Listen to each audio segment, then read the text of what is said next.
할렐루야. 그리스도의 평강이 여러분 마음을 주장하게 하시기 바랍니다.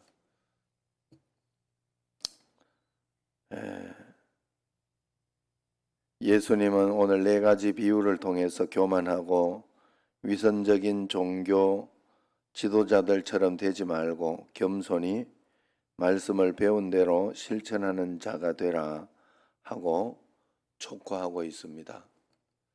말씀을 듣고 배운 대로 실천하는 자가 되는 것은 굉장히 중요해요. 또 저기 저러네. 자동으로 저러니 왜 저러는지 오늘. 자, 그래서 39절 40절을 이렇게 보면 맹인 인도자는 백성을 잘못된 길로 이끄는 바리새인과 서기관을 가리킨다는 거죠. 그들은 자신만 하나님 나라에 들어가지 못할 뿐만 아니라 다른 사람들까지도 들어가지 못하도록 해방하는 회칠한 무덤 같은 위선자였다 하는 거예요. 오늘날에도 바리새인과 서기관들처럼 공동체의 지체들을 잘못된 길로 인도하는 그런 위선자들이 있습니다.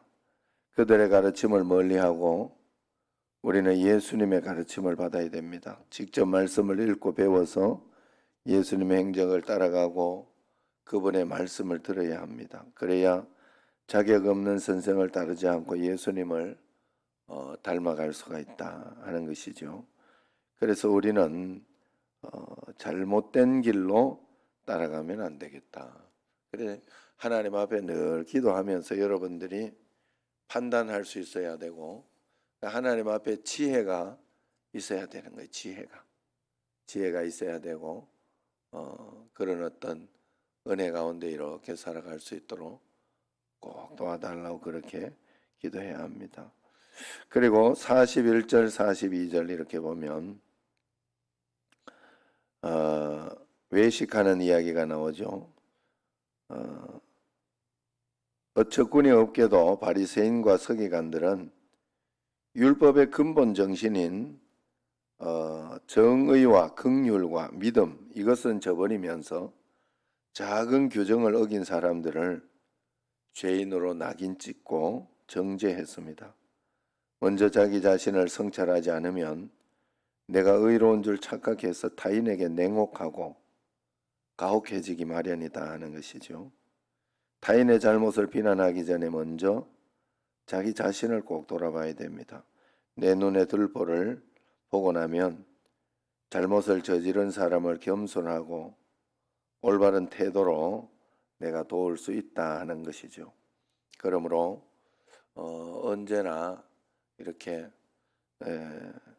41절 한번 보세요. 41절 시작. 어찌하여 형제의 눈 속에 있는 티는 보고 내 눈 속에 있는 들보는 깨닫지 못하느냐 그랬어요. 이 말은 이것은 하나님 앞에 모든 사람이 적용해야 될 거거든요. 무슨 말인가 하면 사람이라는 것은 이 형제에게 있는 티보다 나에게 있는 들보가 있다. 나에게 있는 죄가 더 크다 하는 뜻이에요. 내가 하나님 앞에서 내가 원래 더 큰 죄인이다. 그래 이건 내한테 있는 들보를 진짜 이렇게 찾아서 찾는 것이 아니라 사람이라는 것은 본인도 다 더 큰 죄가 있다는 거예요. 나는 죄가 없는 것처럼 이렇게 보이고 그렇게 하지만 그렇지 않다는 거예요. 그래서 어느 누구나 죄를 정말 더 지어서 그런 것이 아니라 어느 누구나 다른 사람을 비난하고 욕할 수 있는 그 정도인 사람은 아무도 없다는 거예요. 원래 알고 보면 우리는 원래 죄인이다. 그 마음을 가지고 하나님 앞에 겸손히 회개하며 나아갈 수 있을 때 우리가 하나님 앞에서 올바르게 살아가는 겁니다. 자, 그리고 43절에서 45절에 보면 43절 읽어보세요. 못된 열매 맺는 좋은 나무가 없고 또 좋은 열매 맺는 못된 나무가 없다 그랬어요. 우리가 바르게 믿고 주님 앞에 나아가면 나쁜 열매를 맺을 수가 없어요. 바리새인과 서기관들은 거룩한 채 하면서 경문의 띠를 넓게 하고 옷수를 길게 하고 또 회당과 큰 거리 어귀에서 기도하기를 좋아했죠. 그러나 그들의 입에는 독이 가득했고 그들의 삶에는 악이 가득했어요. 겉으레와 겉모습만 봐서는 안 된다는 거예요. 사람의 됨됨이를 알 수 있는 열매는 꾸민 겉모양이 아니라 평소의 삶이나 평소의 말입니다. 진정한 됨됨이는 예배 때 드리는 기도가 아닌 시장에서 주고받는 말에서 교회에서 행하는 의식이 아닌 일상을 살아가는 방식에서 드러나게 돼 있다. 골방에서 내가 무엇을 하고 있느냐, 어떻게 하고 있느냐, 어떤 생각과 어떤 이야기를 하고 있는가 하는 것이 중요해. 보이지 않는 곳에서 나는 어떻게 말하고 있고 일하고 있는가.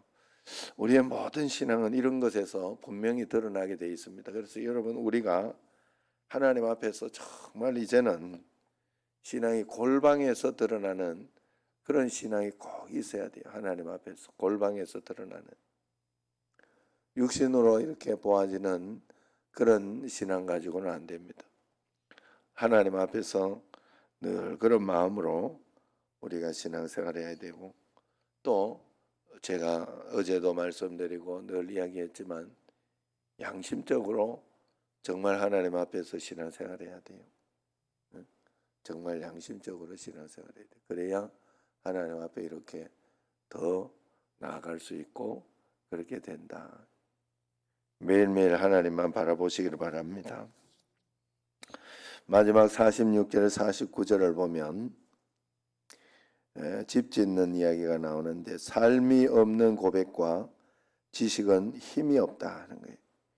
예수님을 주님으로 고백하고 예수님의 말씀을 배워 지식을 쌓아도 그대로 순종하고 살지 않으면 그 고백과 지식은 기둥 없이 흙 위에 지은 집처럼 위태롭습니다. 고난이 닥치면 금세 부정되고 말 것입니다.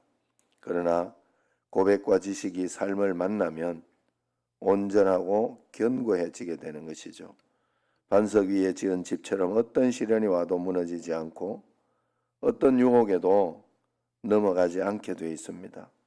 고백과 지식에 미치지 못하는 그런 삶은 우리에게 있지 않은지, 하나님 앞에서 그렇다고 해서 내가 하나님 앞에 다 살 수 있다는 것은 아니에요. 그러나 최선을 다하여 주님 앞에 내가 할 수 있는 일을 하면서 겸손히 살아갈 때 하나님 앞에 놀라운 은혜와 권능과 은총이 반드시 있다 하는 거예요.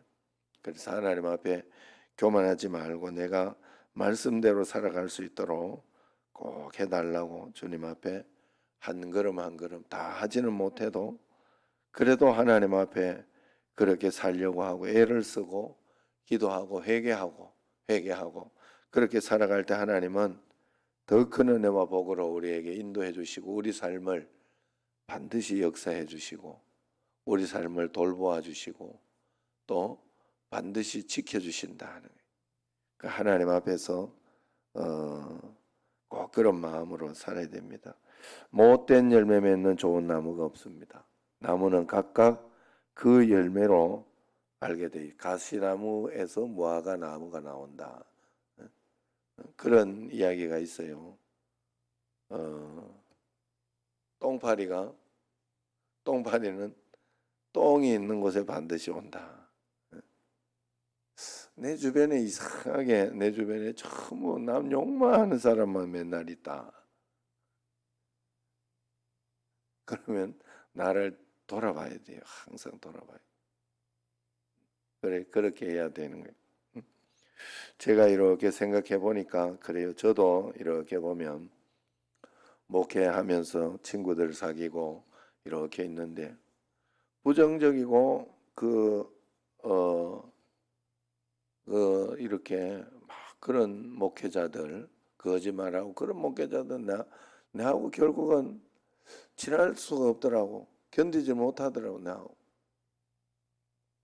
그 유유상종이라고 그런 유유상종이라고 저는 생각해요.